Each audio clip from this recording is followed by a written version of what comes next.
il a montré de quoi il est capable. Hein, on a français les mesures de rétorsion. C'est-à-dire, on va tourner ça qui, tout ça, il plus que bango.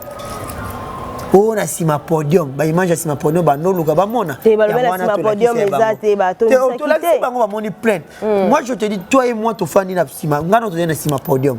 Tant les pas dramatique. Si tu as ça bah vidéo, bah on a notre bah tu vas faire na sima podium, ou bah on a bah on fait arrêter. Mais bah tu vas prendre bah zo kara son. Mais bah kasi musique bah zaka wana. C'est là.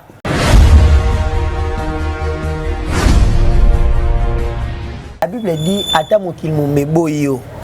Nzamba zana osani aoyamba yo. C'est comme les cas on a sponsor on a ni ata bo résultat qui Nzamba yambi et parce ni a foulé l'humilité précède la gloire. C'est l'humilité des papas Hervé de Sali Lelo Marambo tout bon mona.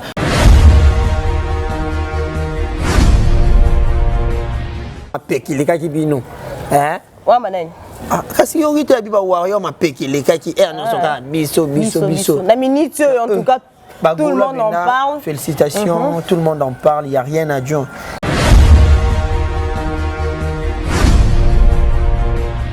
C'est pour la première fois depuis le concert, nous sommes dans stade de Martyr.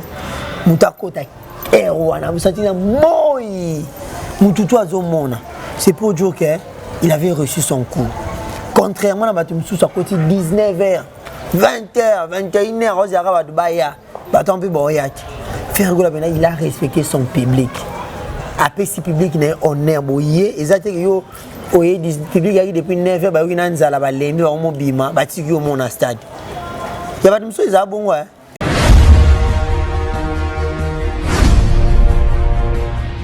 C'est pas facile.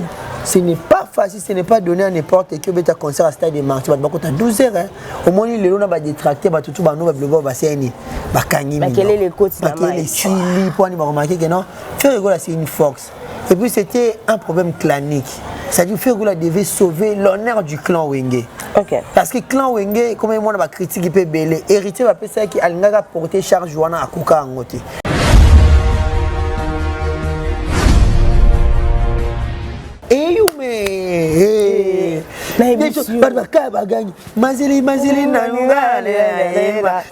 Gabi papa va souka bani table ronde il a honoré également le pays parce que nous sommes à quelques jours de l'indépendance du pays.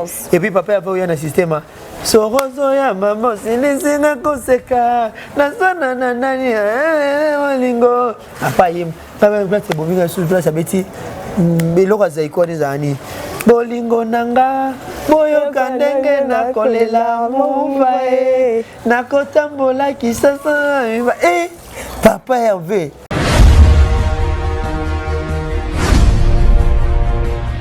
D'abord, sur le plan vestimentaire, il était bien habillé. Là, je confirme. Hein? Très propre. Salopette, tu vois, Eric Owen, Bouta Céline, jaquette, tu vois, il y a 12 boutons dorés. Je vous dis non. Il était d'abord beau, propre, élégant. Et puis, il va inviter, il va y avoir TikTok.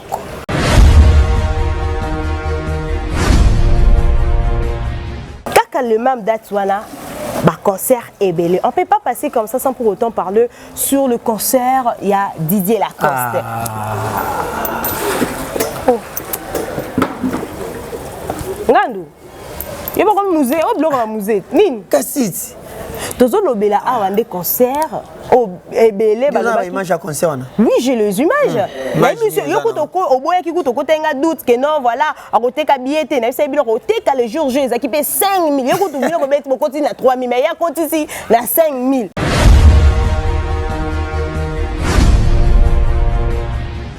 À Bouki Stade de Yamasina. Maman, réunion. Oh maman. Ta maman a tout à son billet à 5 000 francs. On est bien le nyango. Oui, bien le gagné. C'est gagné. Maman n'a gagné. Oh ma Chantal. Ma Chantal, ouais. Ma Chantal. Zong. Il a quoi ça vous tient, maman? En tout cas, tu imagines bien dango, zoango bien. Taringango. Oh, c'est allé. Pardon. Comment est-ce que tu vas répondre? Maman yé. Tantine na bango, tata moi si na bango. Oh, tata moi si. Oh, tata moi si a dit la cause. Tata ni des réunions famille.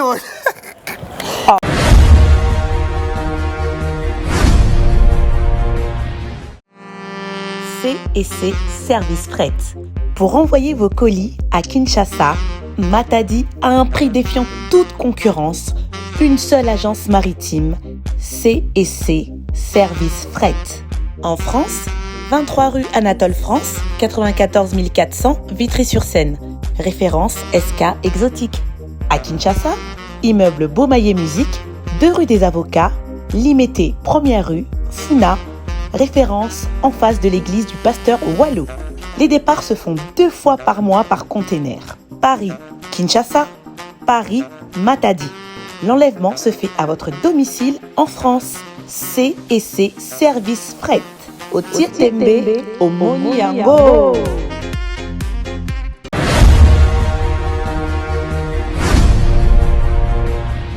Bonsoir ma communauté congolaise.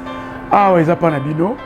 Na All Nation Store et pas ya maître seti tozote kabilo rolia oyo nanga naye bisonyo surtout poliaka tozali awa na Tottenham L na numéro 121 High Cross Road postcode na N17 9NR sorry soko leki restaurant Deluxe Mana topé Deluxe Mana oleki muke pavement au matika biso au monde na soukawana ou soit sur outil Boost Grove on a 123 230 242 76 et tellement cas juste à l'émotion na biso ou soit au kitika na underground ya Tottenham L nde obeto makolo quand on est au restaurant Deluxe soroye au monde na biso on a ba produit surtout tout ça ba carton surtout malangwa tilapia ngolo malwa soso makayabu pondu, bref, biloko nyonso surtout autosalango en gros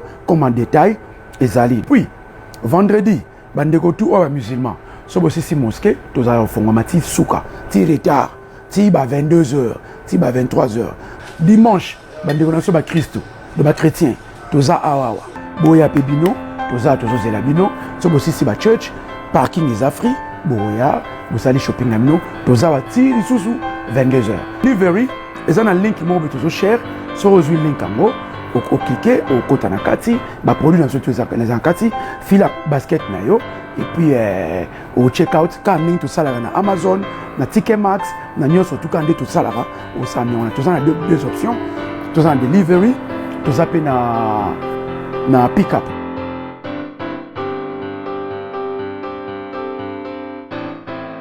Voilà, bienvenue à tous, mesdames, messieurs. Je vous salue de partout là où vous êtes en train de nous suivre sur cette grande chaîne intelligente.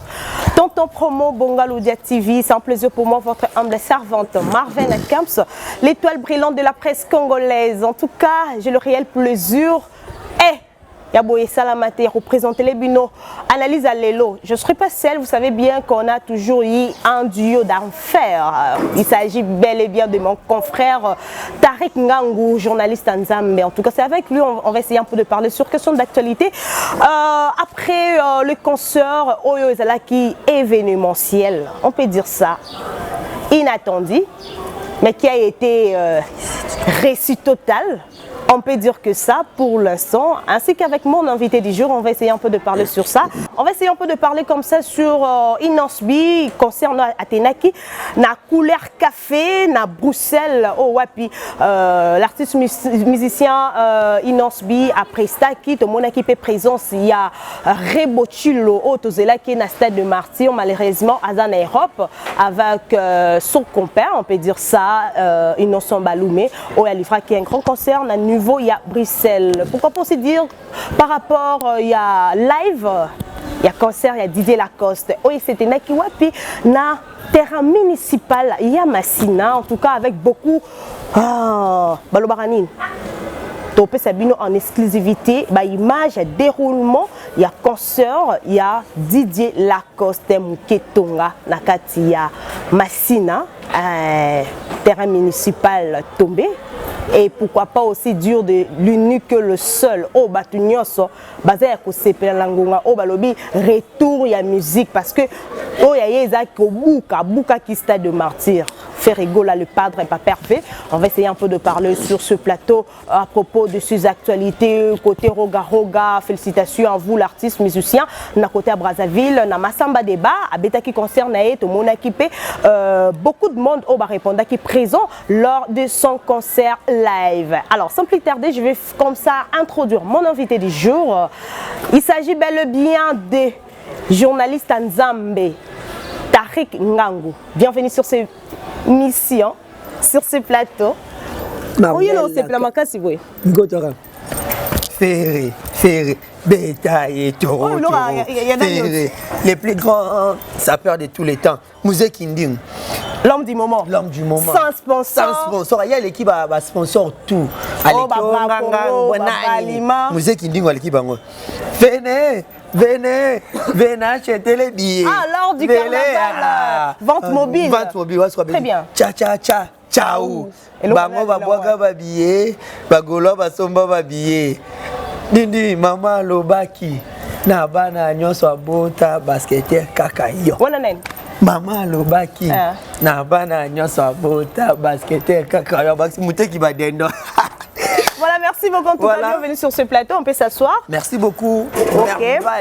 Nakam, c'est l'étoile filante de la presse. Je dis merci beaucoup également à tous les abonnés de Bonga Loudia, disséminés à travers le monde entier. Nous sommes tellement contents d'être ici avec Marvin Nakams. Ça dit, question, il y a une réponse solo la peine sur l'actualité musicale, surtout qu'il y avait un grand événement, celui de Papa Hervé Ferregola, avec cette grande réussite, stade des martyrs, débordement et puis refoulé bateau. Mais ce qui est important, il n'y a eu aucune perte en vie humaine. Certes, des dégâts matériels, mais il n'y a aucun dégât énorme, le moins grave. Vraiment, félicitations à Ferrego là-dedans. Bien quoi. Voilà, on va directement aller parce que moi déjà au côté déjà la une et actualité à l'élo. Papa Hervé, stade de martyr, incroyable, mais vrai, Batebele, Bandima quitté, que le loyo, Tobé tapé l'isolo, Papa Hervé, Nengezo Kendela, plein à craquer. Je ne sais pas, performance, on est à par rapport à la vente mobile, il y a un carnaval, il y a ça là, topé, pour le billet, à sali promotion sans sponsor. À un sponsor, tout le monde est makamboké. C'est plein wana, Tariq Ngangu, plein wana au stade de martyr et foulé, refoulé batou. Et ça là qui n'habite, ça là qui magie, et ça là qui ici topeni. On y a la Bible dit atamokil mumeboyo. Nzamba zano sani aoyambayo. C'est comme les cas on a sponsor on a ni natabu résultat qui Nzamba yambi et pas seni a foulé l'humilité précède la gloire. C'est l'humilité des papas Hervé de Sali Lelo Marambo tout bon mona. Un grand merci à Beka brasserie de Kinshasa. Le seul sponsor a décidé qui malgré le maigre moyen à Yazanango Abina Mikako sponsoriser ces grands événements. Tala Lelo Makam. Ba directeur ba marketing nyos mo ndeti lo lendi. Bazo zo ba chikota ba DG bazo gagner la bango poko sakibiso. Un grand événement, une grande réussite. Beka na mincho l'équipe ba brasserie tout. Au monde d'un côté, c'est ça l'IPK bien que Bamsous Babo ya parce que tu es qui était. On doit se le dire. C'est grâce au concert il a fait rigoler le padre. Donc vraiment nous disons félicitations à sponsor. Ngana tout n'a pas fait avec question où on a conférence de presse malheureusement dans ce qui tente vu qu'il y avait plein de gens. Ngana tout est-ce que au Pony BK parce que ça sponsor il y a société à Kamano Paul Muntu ou bien ils ont manqué il y a sponsor. Il y a un moment où ils ont tous raillé. Mais aujourd'hui, il faut que ça soit bien, ça soit bien plein, il y a grave, plus de 100 000 personnes. Ça dit que tout le monde témoin qui l'air, pas parole, c'est Zaki. Ça dit que les médias, tous les Zaki, ils le battent 20 jours à ma péki, les cas qui bino. Hein? Ouais, manan. Si on dit que tu as warrior, ma péki, les cas qui sont biso. La minute, en tout cas. Tout le monde en parle. Félicitations, tout le monde en parle, il n'y a rien à dire. Sans ces Gaulois, tant que le comité fait rigoler, ils ont toujours reconnaissant dans les Gaulois. Très bien, merci beaucoup. beaucoup en tout cas, mesdames et messieurs. Comme je vous avais dit sur ce plateau, on va essayer un peu d'analyser l'actualité. On a vraiment dominé sur la musique. Tout le monde a qui grand concert, il a fait rigoler. Les Kanaki Bongo, le 24 dernier, le samedi passé au Bisikawapi, fan, Gaulois, radiateur, Bazalaki et Belé, répondant qui présent lors du concert. Alors parlons un peu de cette performance au Ferrigola à Kotaki Nango. Bon, on a une image, on inséré la biso déjà. Entrée wana triomphale, il y a Ferrigola, Papervé, Tariq Ngabo. Wow. Une entrée triomphale, comme tu viens de le dire, avec la chanson magique Royaume Kunga. Tika bango basangana baebele, tellement je suis au top, yango bazon vie, mais bako panzana. C'est-à-dire ici, Tika bango basa, panzani. Donc Ferrigola était à la hauteur du spectacle, à la hauteur de ces grands événements, vraiment, et ça l'a qui biso bien. C'est déjà performance scénique qui a fait Ferrigola. Toko tango sous doute, c'était parce que c'est le meilleur. Quoi ça là, qui tourne le roi Yazat. Et t'as la interprété de 1960 Tilelo. On va essayer de parler tout Karawana, Tozakawana, l'entrée à Ferrigola, mais on va le suivre en image avec Joe Image. Suivez.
Voilà, de retour sur ce plateau, mesdames, messieurs, là vous venez de suivre l'entrée. Il y a Papervé Ferrigola, le padre, l'homme, il a mis le feu sur le stade de Martyr, dans la ville-province de Kinshasa, en République démocratique du Congo. Vous êtes partout, vous êtes en train de nous suivre, Elobi Nangwata. Mon confrère en séminaire. Disséminé à travers le monde entier. C'est un niveau de balai la donc, bon, mon yango binomoko. Mais parlons un peu par rapport à tout ce côté là, Ndengenini, Ferrigola, à Kotaki. Mais, et bêtiment polémique. Et ça, les polémiques, et belé balobi. Oui, on doit se les dire. Ah, toujours quoi analyser. Voilà. Nanda, on est bazar, bazota la biso, que oh, ça Dieu d'en faire. Toloba a vérité. Non, on n'est pas là pour flatter, on n'est pas là pour nato. C'est masquer le visage, mais on est là pour parler, dire vrai. Les locaux, aux alaki, tout le monde qui aux alaki wana présent, moi aussi, moi également. J'étais là d'ailleurs sur le podium. En tout cas, entrée wana oyo Ferrigola à Kotaki na moi, c'était 15h30. Oye belé balobi, pourquoi Paper va Kotaki Erwana? Déjà pour te signaler, à Kotaki Erwana parce qu'il y a des stades qui plein. C'est pour la première fois depuis le concert dans le stade de Martyr.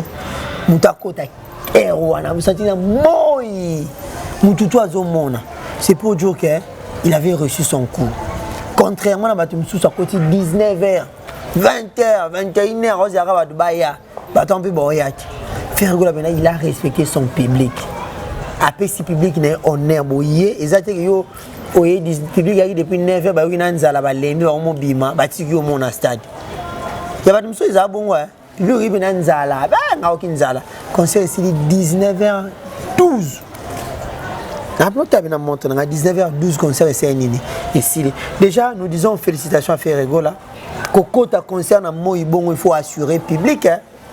Public vene yé à côté moya bano yemba a yembi banzembo kitoko ba sepeli. C'est pas facile. Ce n'est pas facile, ce n'est pas donné à n'importe qui beta concert à stade de marché ba kota 12 heures hein. Au moins les lona ba détracter ba tutu ba no ba blobo ba seni ba kanyi ba quel est le côté ba quel est chili pour ni ba remarquer que non faire rigoler c'est une force. Et puis c'était un problème clanique. C'est-à-dire Fergoula devait sauver l'honneur du clan Wenge. Okay. Parce que clan Wenge, comme moi on va critiquer peut belé, héritier va penser qu'il a porté charge wana à Koka Angote. Okay. C'est sans polémique hein. À Koka Angote, il a fallu les numéro 1 à clan à minute à Sanini à défendre les clans. Ce qui s'est passé avec Fergoula notamment, nous avons vu des soutiens venez tout à clan Wenge. Nous remercions Werason, le roi de la forêt, Igwe Mobala Batama, Sivima Pata. Papa chéri Jibem Piana, Adolphe Dominguez, tout le monde est présent à tout Kalouji Nakata, il y a conscient au sens que Wenge était derrière leur dernier fils, le Benjamin du clan. Et ça qui bien, ça lit bien. Déjà, je suis tellement ému, content. Et au moins, papa Hervé, je ne sais pas s'il mesurait la grandeur et puis la capacité à l'événement. Donc, niveau, ça lève à tout plaisir. Amati Moï. Pour la première fois, je conserve ta marque, je vais moïté. Parce que la rame au lit, je vais mati. Ça fait déjà concert est tourné. Master moi à côté concert 16h10. Est-ce que toi tu qui banda, oye battu sur ba côté ba place what. Donc vraiment c'est une grande réussite. Merci beaucoup à faire.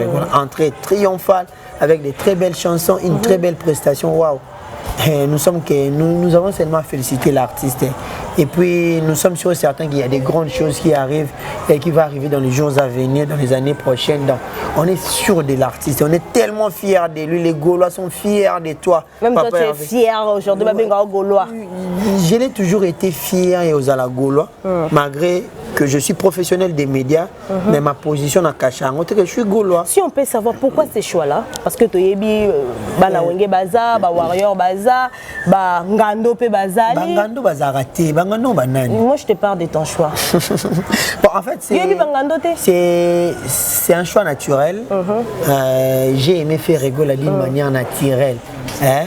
J'ai aimé faire rigoler d'une manière naturelle. N'abêtez là pour tout le monde, on a bien renvoyé dans la classe, na 4e littéraire. Parce que je faisais les débats à faire na Fali. Voilà, alors comme ça nous allons un peu prendre en image en tout cas Ndengenini, qui sur podium, to balancer qui image botel abinomoko, Tolanda et on se retrouve tout juste après. Suivez.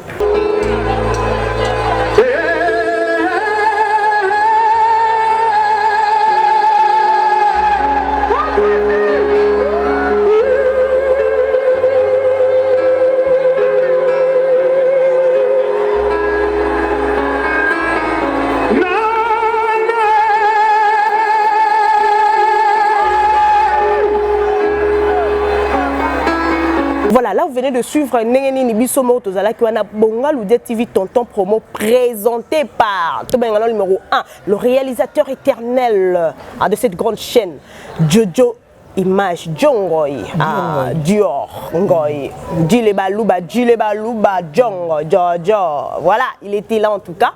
Au contrôle, de l'autre côté, il y avait Tariq Ngangou.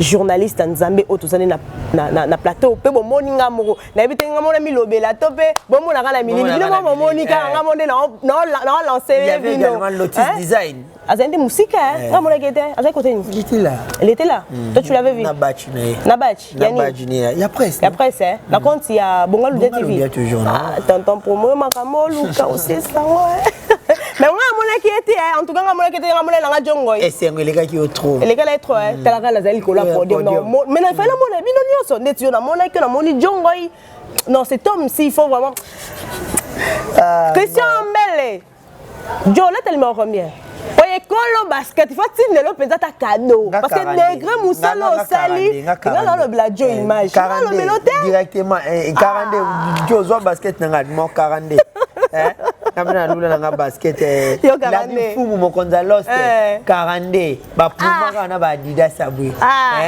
André de Belgique la di fumu mo 42 mo pas chacun na Paris hein Alain Kembe, la garçon de disque papa Ninette. Tu sais qu'est-ce que c'était? Dans un la Joy, ma tante promoteur, ma problème au Lucas. Joy, ma chérie, t'as combien? Au moins, 36. Là, t'as combien?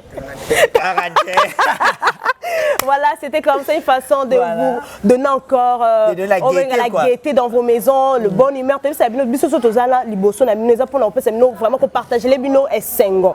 Tozala te pour nous frister bino te, ko ya ko pesa no ba te biso a fait tozana champagne to sabra on a biso et zangate. Mais parlons un peu sur le plan spectacle. Voilà. Parce que là, on vient de parler l'entrée de Ferrego, là, tout le monde est na Kotaki, qui veut tuer les rois, tout le monde est na Kotaki. Mais par rapport à ce spectacle, apparemment, Papa Hervé, il était vraiment faible. Tout est belé, déclarant, malgré musique, Abeti Kitoko a aimé bien sélection. Waouh, félicitations à l'artiste, vraiment Matisse Biso Lucolo Abandé non depuis Aokita. Si il y a sous qui ça ma confrère, ma collègue, je dire, il y a Wenge. Donc Ezaki tellement Kitoko. Parlons un peu par rapport sur le plan spectacle. Bato ba besoin spectacle ba ya ba qui le 12 août na Wazeko. Au lobby spectacle.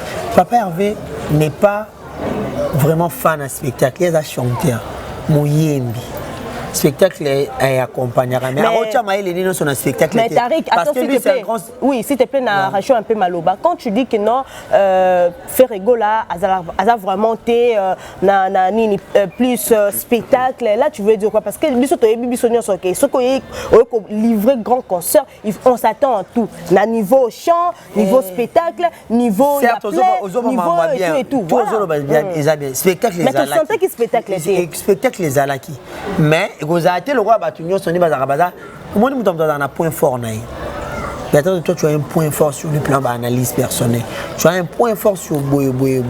Moi, je ne peux jamais venir dans un point fort comme si on a cocaté. Papa avait point fort et ça chant.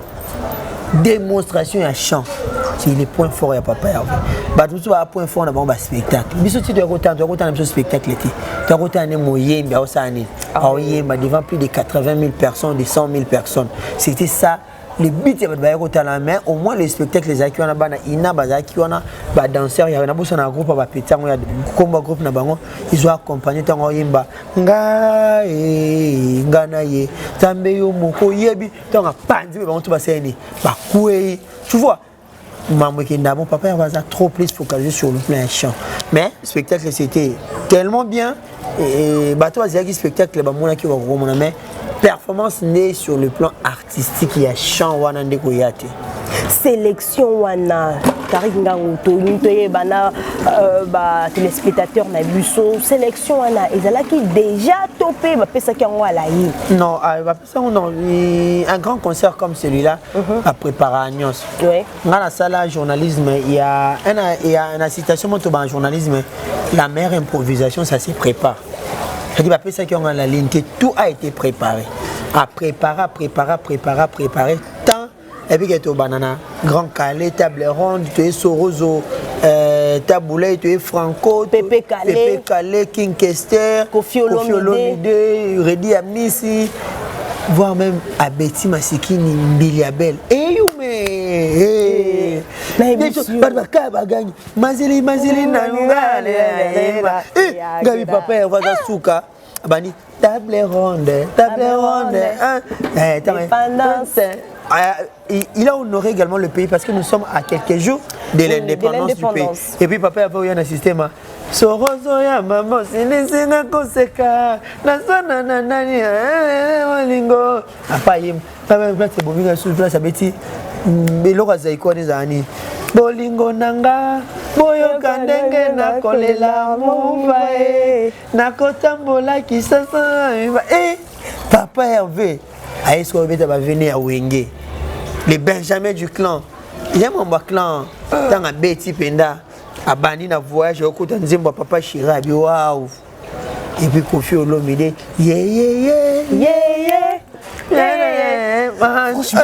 franchement je ne sais quoi dire, il n'y a pas de commentaire là-dessus. Après, avec papa Mbanzemba phrase. Aïe ready. Bomengo atankala. nga pe na kozwa na kokoma lokola bango na kokoma pe lokola tonton promo Victor Fenkosa na kokoma pe lokola Gauthier Mascotte voilà kokoma pe lokola bango lokola Christian Ambele responsable officiel to sentir on va bien à Christian Ambele avec beaucoup de force baloba ki Joe mutanda que nos oies ko récolter livre sterling ou dans la poche wana le grand chef numéro 1 dans la robo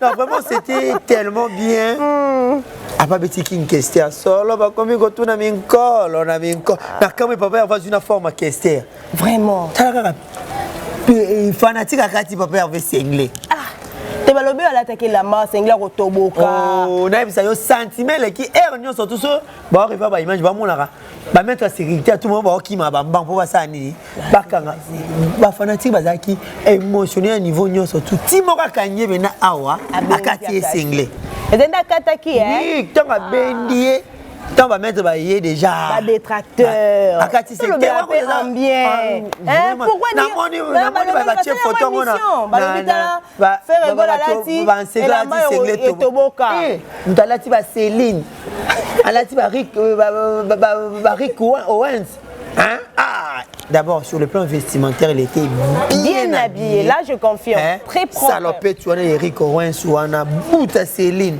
jaquette wana l'attaque wana il y a 12 boutons dorés wana je vous dis non il était d'abord beau propre élégant et puis bah invité et puis bah yaki wana bon tout balati TikTok donc il a invité Victoria Kimani voilà merci beaucoup en tout cas mesdames messieurs là tous commenter kaka par rapport il y a un grand concert les Kanaki il y a Ferregola Papa Hervé le padre au baloba qui jette cette mobimba bazala kiwana to moni pe performance bisika wapi l'artiste musicien Ferregola oyazo présenter l'artiste nae auto monde raté hein mingi ba stade betama nango to yokaka leader yemoko mutayembaka yemoko azobwaka yemoko donc ba omone mais oya Ferregola initiative nini oyo azwaki penza yemoko penza beleli abelela ba chanteur na ye ba bwaki oyo kobina pe ba bina ki neti ya ilusu kuta pese na micro ya ilusu akati na forme ya non nous faut yolo ba ya ilusu jo image il faut bendre la biso ilusu ngo remercier ba golo nyonso ba yaki bon vraiment tu vois déjà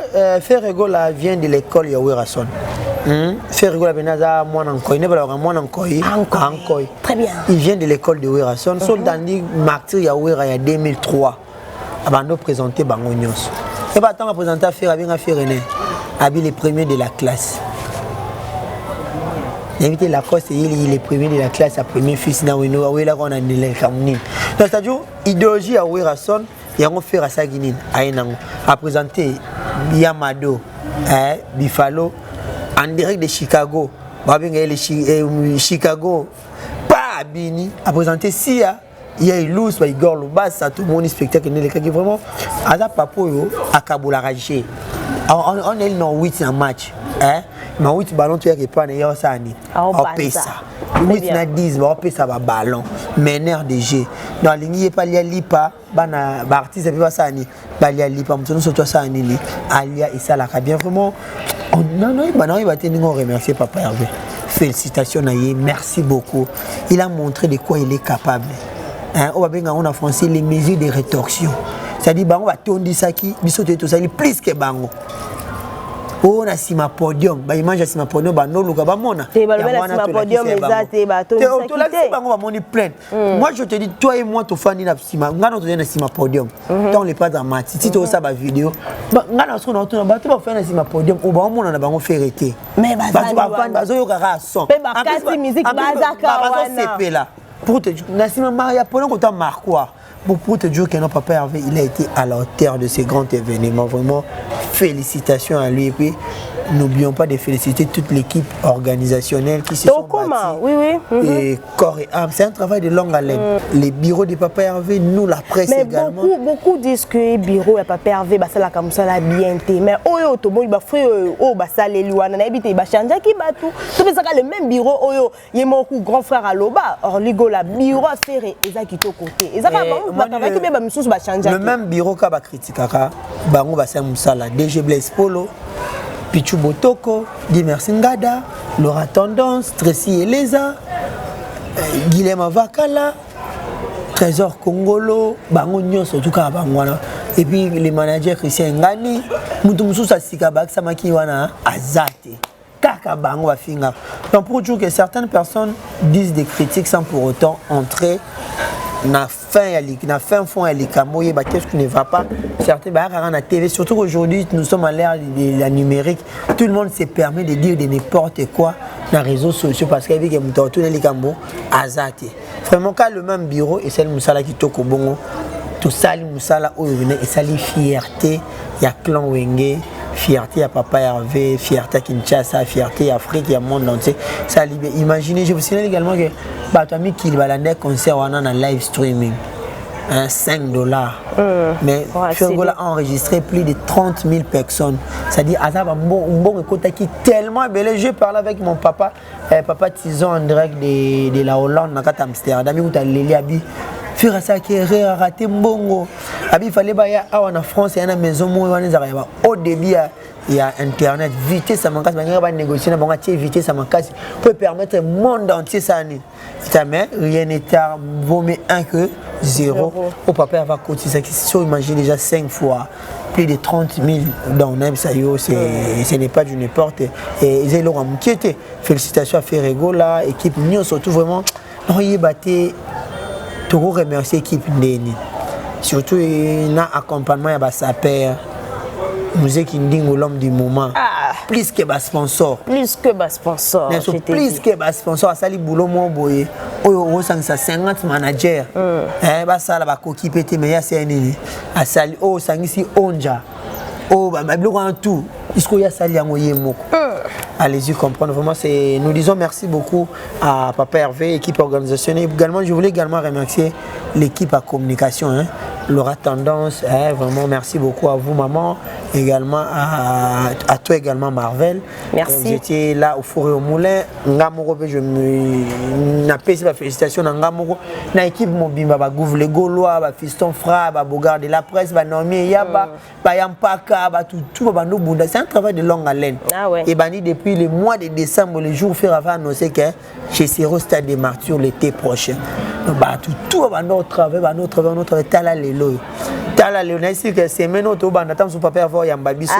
To melata champagne, to célébrer victoire. Après concert bah kenaki ko sabre ba champagne. Et non ça va. Oui, salamate, et puis quand que Sili ale mutu na mutu donc. After Zaki na club à Kinshasa awa. Zaki bena bien vraiment sentiment l'équipe puis c'est un grand record quoi. Voilà. Par rapport à la jeune génération. Ah ouais, c'est ça. Moi je dirais ne jamais laisser personne vous décourager, peu importe le vase et moi, des vases et marins, tenez toujours à ce que vous voulez faire parce que le lot va te belé, si on peut dire aujourd'hui, bah négliger qui pas perver. Mais tant bah mon réalité dit Tariq,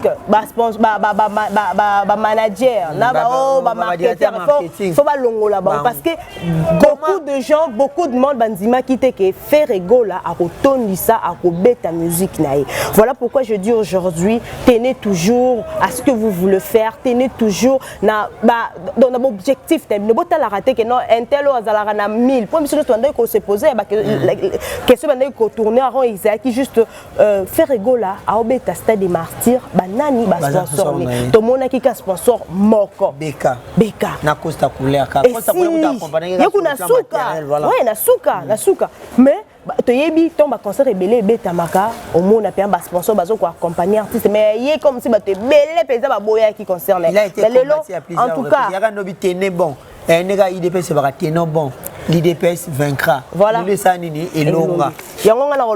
Le meilleur sponsor du monde, c'est Dieu, le tout-puissant, le seul et l'unique. Qui aurait cru Moutoloro là, Mouzé Kindung, Anningisa Mokili, Asala pe, quand sponsor on est malobara ya mouké, ya.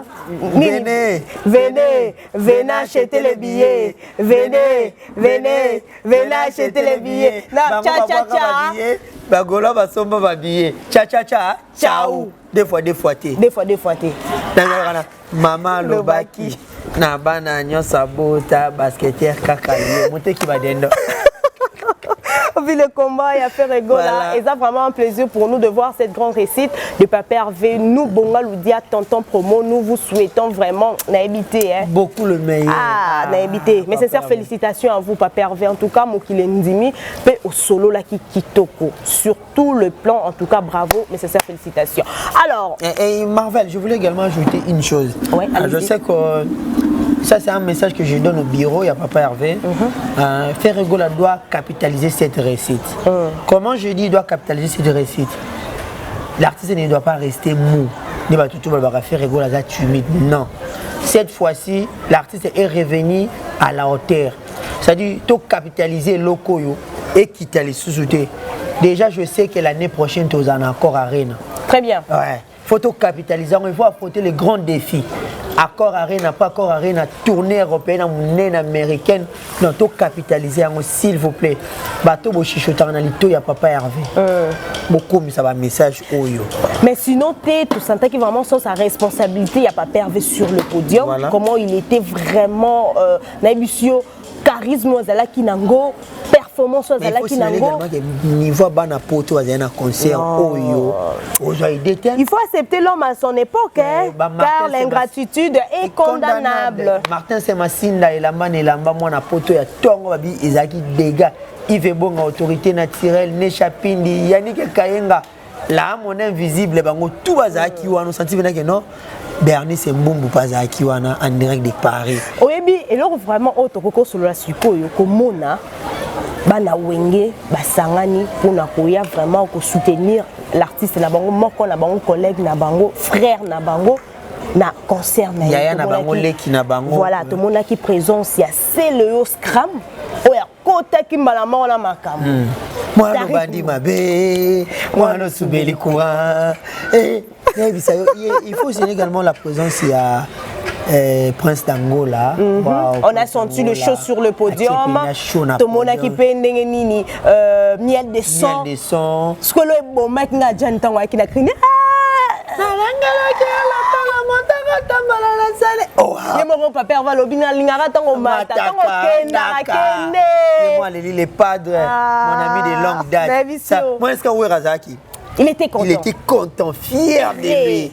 Regardez mes fruits. Ça c'est ma progéniture. Voilà. Amélie Benda Champagne. Mouchancha.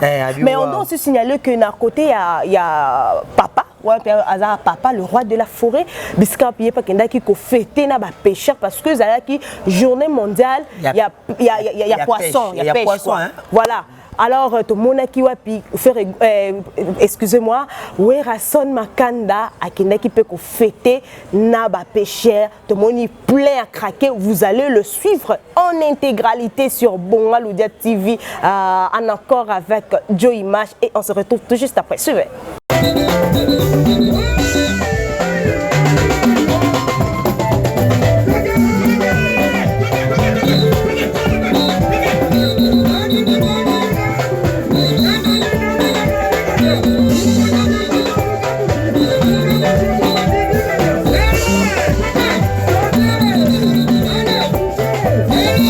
Voilà, vous avez suivi en tout cas comment ça a été, ça s'est déroulé vraiment bien en tout cas. Papa Zara, papa, mes sincères félicitations à vous, le roi de la forêt, papa formidable, Igo le roi de la forêt, Oyowapi, après Staki, Monaki, devant maison communale, Yansele, Bissika Wapi, fêtaki journée de poisson.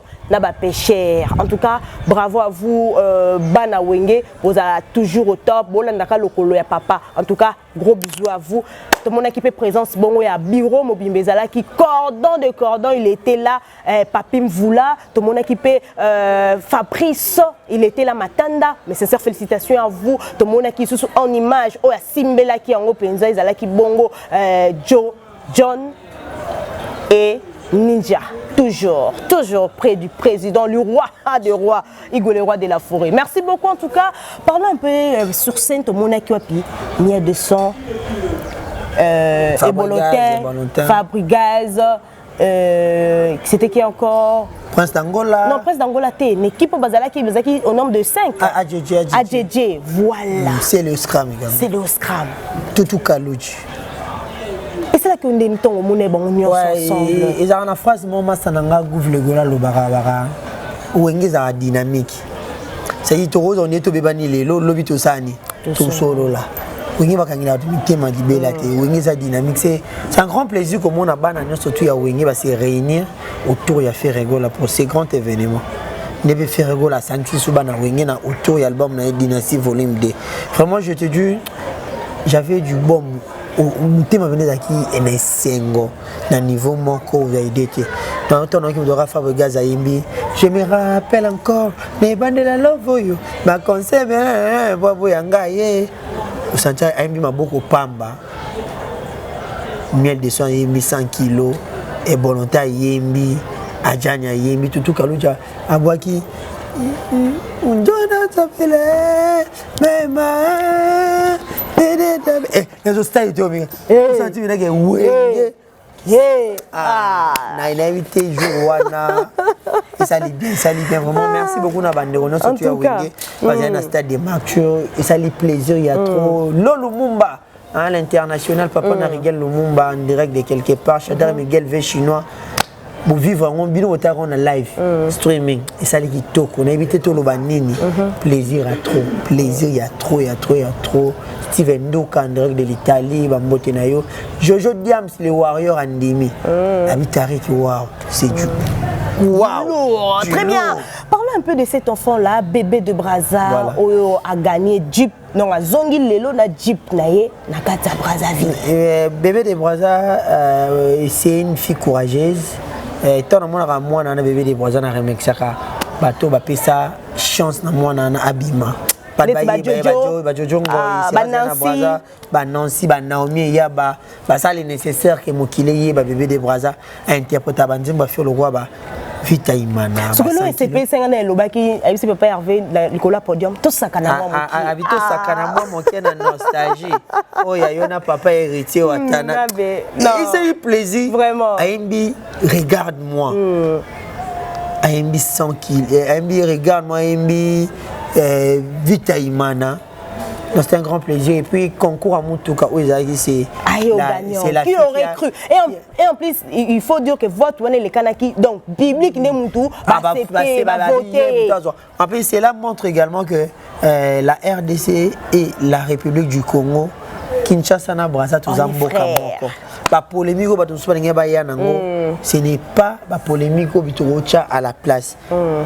Bande on a souvent qui nous soutenir roga bah puis après ça va soutenir Ferrego la bokasi ya Mama Odette Chibambe Mama Odette wacha ki bateau mobimba la émission Mama wana no Odette Chibambe femme d'affaires Odette Chibambe femme d'affaires hey Mama Odette Batika yo Odette Chibambe femme d'affaires ba bi maman en tout cas mes sincères félicitations parce que tu sentir notre organisation et puis elle a assuré mobilité ya batune bayaki a sangisa ki mobilisation ya batwana a foutre le bango ba transport a pesi bango à manger j'étais là témoin dans la lit après stade kaka wana na kata stade nous sikateka wana na sima podium batu ba lié batondi ba meli non maman Odette ça montre vraiment que non c'est une femme qui sait bien faire les choses c'est mécène ya munene vraiment ce ba mécène tout bazaye bongo c'est bien mais maman Odette moi était le bien finga musicien attends comment roter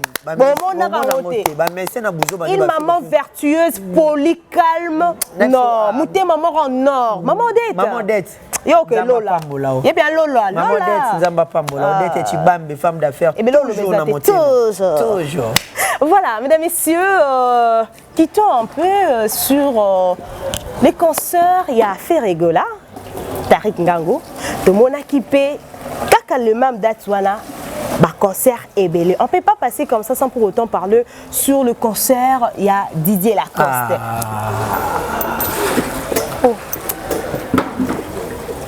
Ngandou. Il y a pas musée, au bloc à musée. Nin. Kassit. Tozo lobela a des concerts au belé bah image à concert. Oui, j'ai les images. Mais monsieur, yoko toko au boya ki kuto tenga doute que non voilà, à côté ka billet, na c'est bilo côté ka le jour J, ça qui paye 5 000. Yoko to bilo ko bet mo continue à 3 000 mais ya compte ici la 5 000.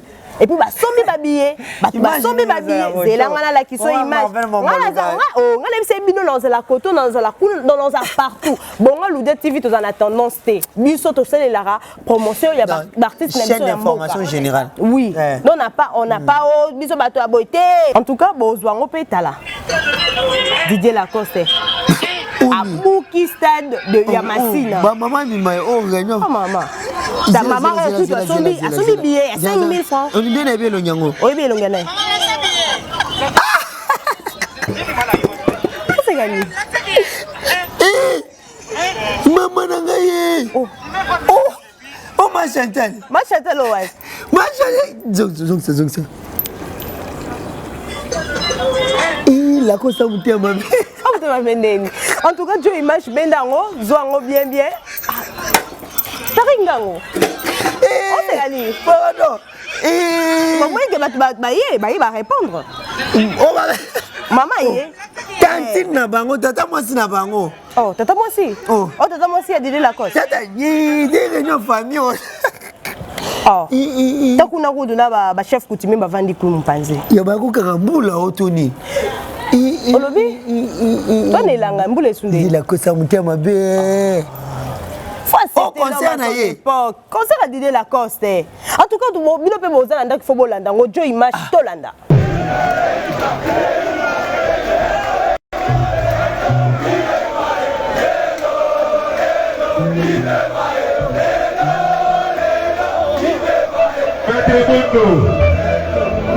Maman s'appelle sa poutine. Bateau la charmante. Il faut mettre un chigoloman. Interrogez-moi. Comment tu as trouvé Moni en tout cas, un peu tes commentaires. Marvel, avec beaucoup de respect. Ouais. Émission nous a tremplin les colos. Et nous dit Mati à ma casse. Moi, bon, souvent, beaucoup de choses à monter. Tant de hommes, nous, la cosa qui est au théâtre, on avait raison. Où est le théâtre?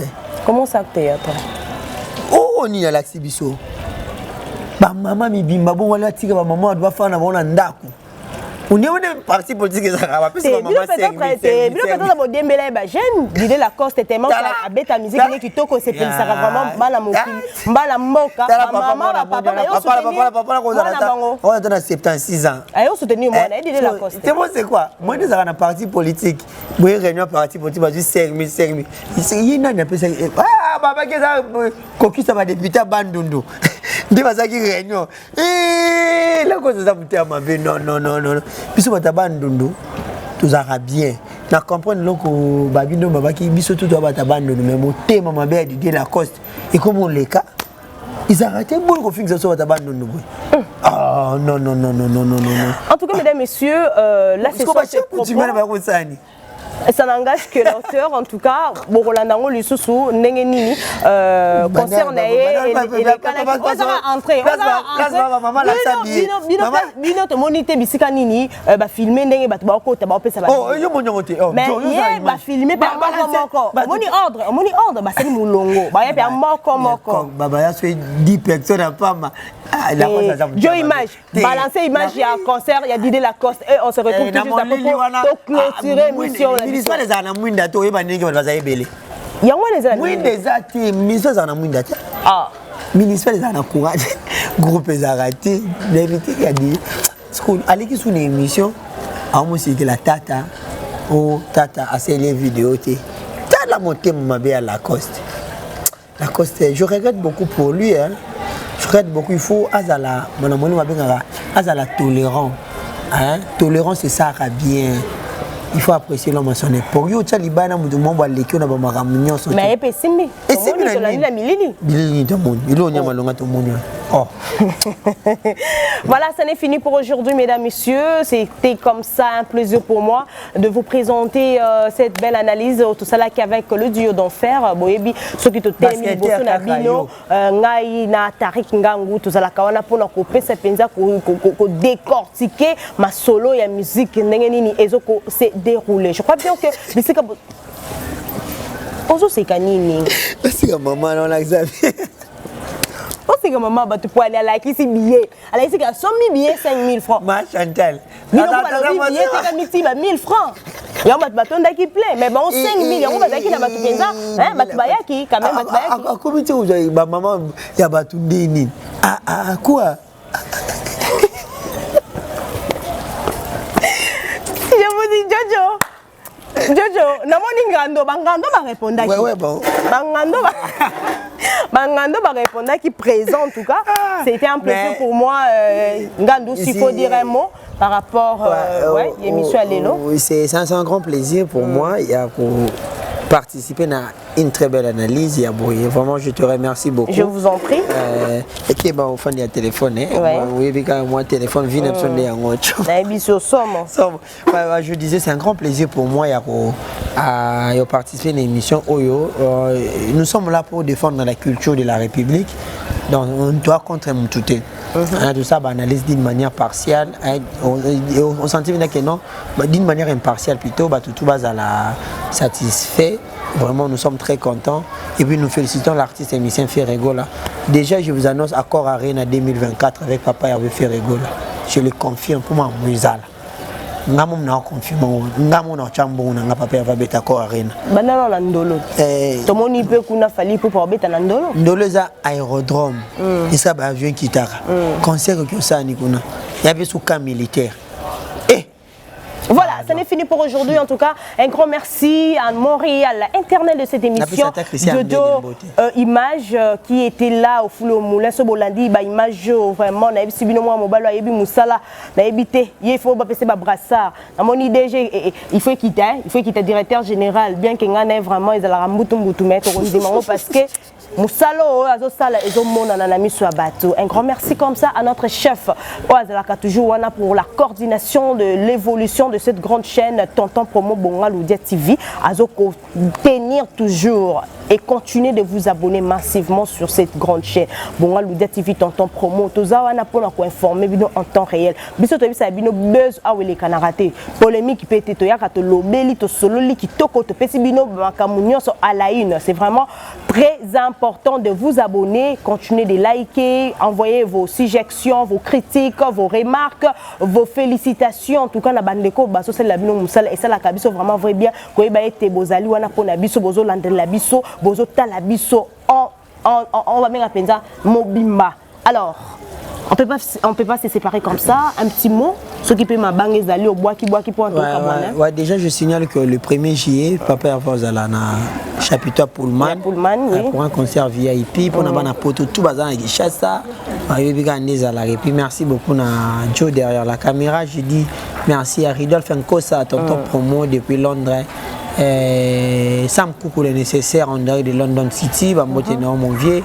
Un grand merci également à mon Pacha Kemba depuis Paris, Christian Mbele, Gili Wilou, Yannick Ikala, groupe de soutien Bonga Lodia pour mon Bossala qui vraiment merci beaucoup à vous, Césarine Senga, Glody Mujinga. Bino Nyon Sotopesi Bino Mbote, ma Bibiche, Makila Basantou depuis France, Maman Sabine Moubondo Narata France, Irène Mosaki, André de Belgique, Bambote Nabatutu, ma Bernice, merci beaucoup, Namona qui m'a camoussa qui biso bien. Remerciements également à tous les Gaulois. Restez toujours focus, branché pour soutenir votre artiste et musicien Ferregola. Et puis la culture de la République, l'artiste Bazali, on a tout soutenir Bango et ça va bien. Merci beaucoup à toi. Marvel Nakams, l'étoile brillante, l'étoile filante de la presse congolaise. Je vous en prie. Voilà. Ça n'est fini pour aujourd'hui, c'était un plaisir pour moi. Merci beaucoup à vous tous, sans oublier le seul et l'unique sponsor officiel de cette grande chaîne, Christian Ombele. Maman Odette, gros bisous à toi là où tu es en train de nous suivre. Bongaloudia TV, Tonton Promo. On se retrouve prochainement. Bonne suite de programmes sur nos des chaînes intelligentes, Tonton Promo, Bongaloudia TV. Ciao, ciao. C&C Service Fret. Pour envoyer vos colis à Kinshasa, Matadi a un prix défiant toute concurrence. Une seule agence maritime, C&C Service Fret. En France, 23 rue Anatole France, 94 400 Vitry-sur-Seine. Référence SK Exotique. À Kinshasa, immeuble Beaumaillé Musique, 2 rue des Avocats, Limité, 1er rue, Funa. Référence en face de l'église du pasteur Wallo. Les départs se font 2 fois par mois par container. Paris-Kinshasa, Paris-Matadi. L'enlèvement se fait à votre domicile en France. C&C Service Fret. Au Tietembe, au Moniango.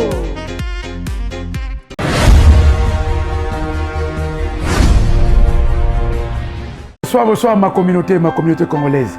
Ah ouais, pas na bino na All Nation Store.